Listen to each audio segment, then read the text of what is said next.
मी स्वतः आता मला सांगितलं गेलं की गणपती उत्सव त्याच्याकडे मी कसं पाहतो, तर आता हे 2 पार्टमध्ये आहे. त्याच्यातला पहिला पार्ट आहे म्हणजे माझ्या मनातले गणपती, आणि दुसरा पार्ट आहे सद्यस्थितीतले गणपती. माझ्या मनातले गणपती आहे ते आपली जी पिढी आहे, आपण एक पिढी आता जे साधारण एक 40 ते 45च्या वयोगटामध्ये आहेत, त्यांनी एक वेगळेच गणपती उत्सव बघितलेला आहे. म्हणजे मी लहानपणी मला आठवतं, मी लहान असताना कुठलंही म्हणजे सोशल मीडिया किंवा कुठलंही आधुनिक तंत्रज्ञान हे सुरू झालेलं नव्हतं. त्याच्यामुळं त्याच्याबरोबर येणाऱ्या ज्या गोष्टी आहेत त्या पण तेव्हा नव्हत्या. अतिशय साधेपणानं गणपती उत्सव साजरा केला जायचा आणि वर्षभर सर्वांना उत्सुकता असायची आणि त्याचं वाट पाहत बसायचे सगळे गणपती उत्सवाची. कारण आत्ता जसं खूप कमी कालावधीमध्ये वेगवेगळे उत्सव येत आहेत, तसं तेव्हा नव्हतं. खूप मोजकेच उत्सव साजरे केले जायचे. त्याच्यामध्ये हे गणपती उत्सव एक महत्त्वाचा उत्सव होता.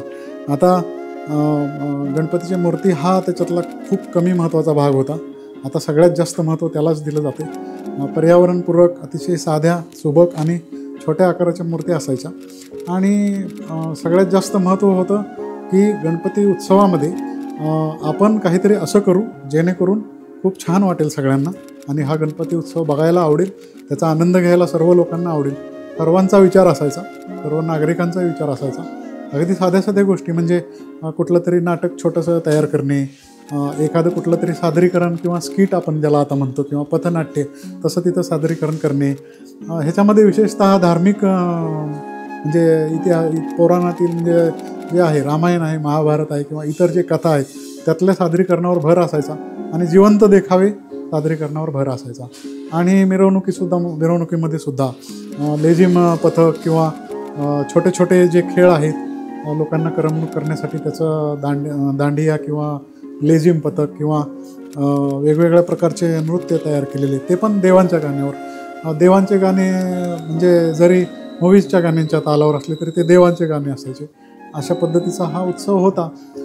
परंतु मागच्या म्हणजे जसं आधुनिक तंत्रज्ञान जास्त म्हणजे प्रगत तंत्रज्ञान आपल्याकडे येत गेलं, तसं खूप मोठी मूर्ती किंवा खूप मोठा आवाज म्हणजे खूप भव्य गणपती महोत्सव असं त्याचं समीकरण बनत गेलं. अजूनही खूप मंडळं आहेत, आम्ही पाहतो. विशेषतः पोलीस अधिकारी म्हणून काम करत असताना म्हणजे आम्ही बोललेलं खूप पटतच नाही भरपूर लोकांना. कारण आपण आता जे सांगतो ते सगळं प्रतिगामी आहे, प्रतिकूल आहे आणि सगळं निगेटिव्ह आहे असं त्यांना वाटतं.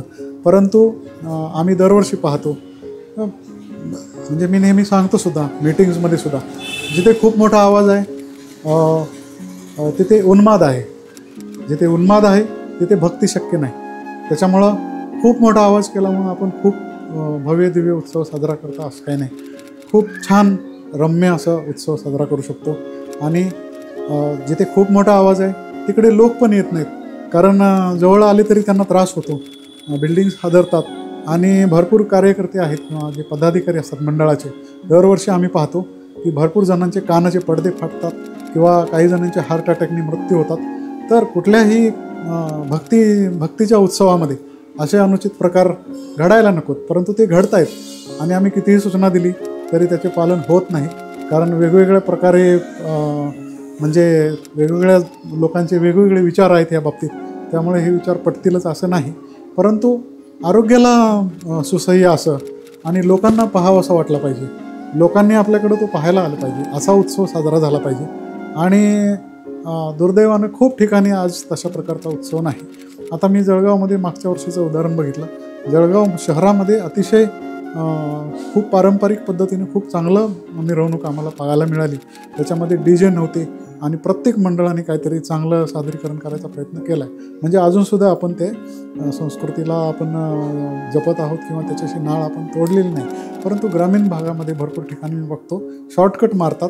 म्हणजे ह्याला खूप मेहनत लागते, कुठले सादरीकरण तयार करायला, त्याची तयारी करायला 1 महिना तयारी करावी लागते.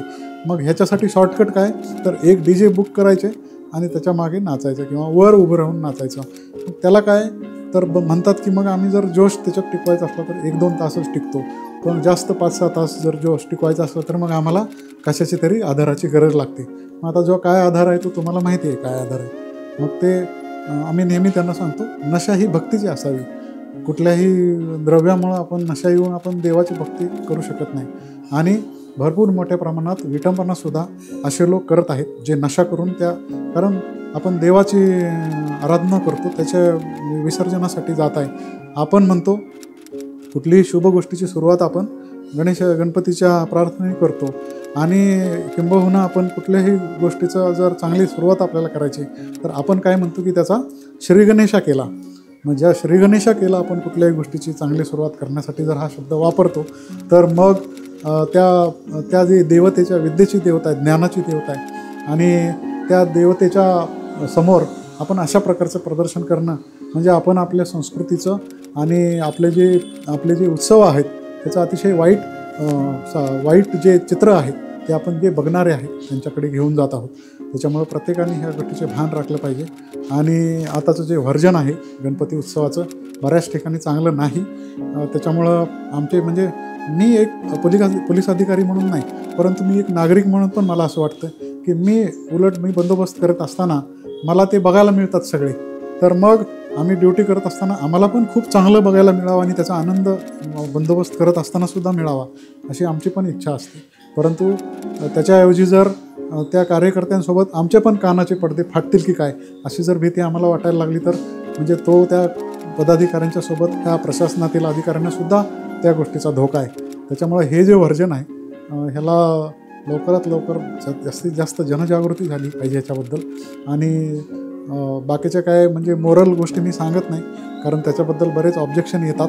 त्याच्यामुळं मग ते टाळून मी एवढंच सांगेल, सुसह्य असं उत्सव आपण साजराचा करायचा प्रयत्न केला पाहिजे. त्याच्यामध्ये देवाची भक्ती दिसली पाहिजे, उन्माद दिसला नाही पाहिजे. आणि कुठल्याही प्रकारचे द्रव्य सेवन करून किंवा कुठलाही वेगळा आधार घेऊन आपल्याला भक्ती करायची गरज नाही पडली पाहिजे. तर आपण जे पारंपरिक ज्या उद्देशानं लोकमान्य टिळकांनी गणपती उत्सव सुरू केला आणि त्याच्या अगोदर जे सगळे आपण पारंपरिक गणपती साजरा करत होते घरी, तर त्याला म्हणजे सार्थकी लागला असं होईल.